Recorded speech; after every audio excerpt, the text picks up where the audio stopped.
Lundi 18 juillet 2022, chers internautes de Guéri TV Monde, bonjour. Matin Libre vous tient en haleine ce matin avec 6 titres affichés à sa urne.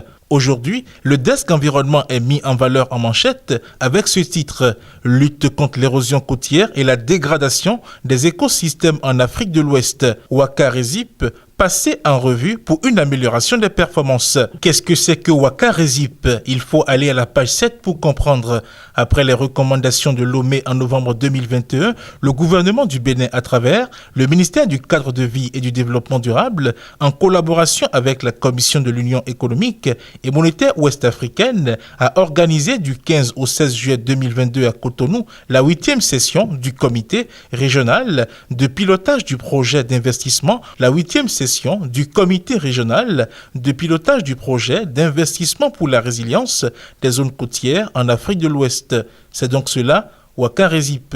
Et à l'occasion de cette rencontre, qui a eu pour cadre l'hôtel Novotel, il était question pour les participants de passer en revue la mise en œuvre des conclusions de la dernière session, d'évaluer l'état d'avancement des composantes nationales et régionales au 30 juin 2022, d'apprécier le rapport d'avancement au premier semestre 2022 de la composante régionale du projet, de procéder à la validation des résultats de la revue à mi-parcours du projet, tout en formulant les orientations nécessaires pour l'amélioration des performances, puis se pencher sur la seconde phase du projet.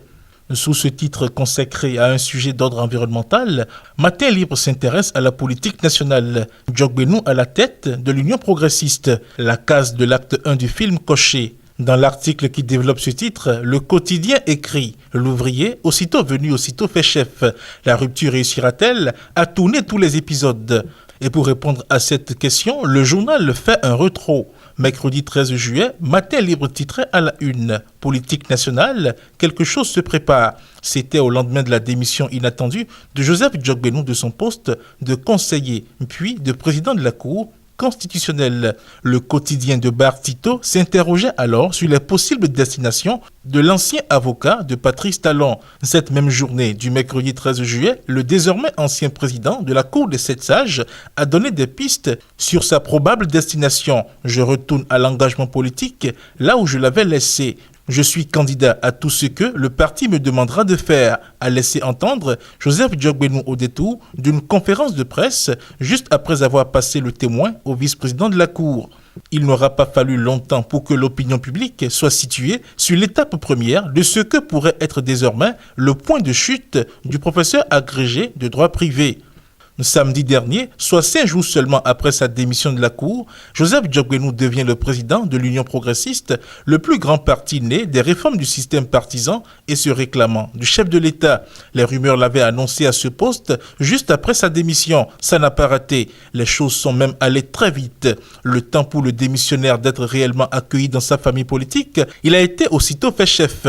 Certains militants n'ont visiblement pas eu le temps de saluer le retour du président de la Cour, devenu simple militant ou ouvrier qu'il est bombardé chef, pour ne pas dire président du parti UP.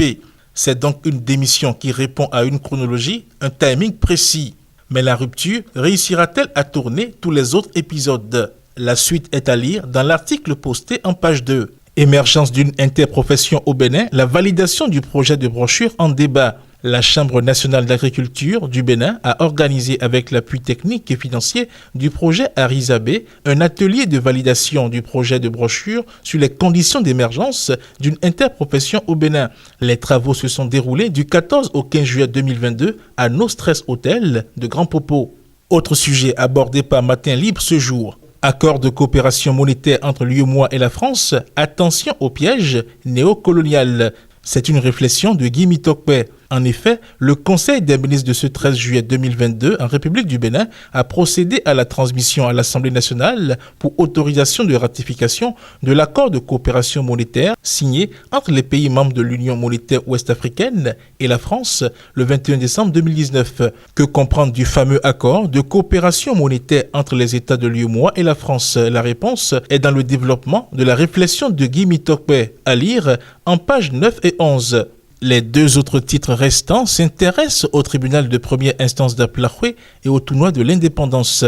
Le desk société signe donc ce matin noce d'étain du tribunal de première instance d'Aplahué les préparatifs en cours.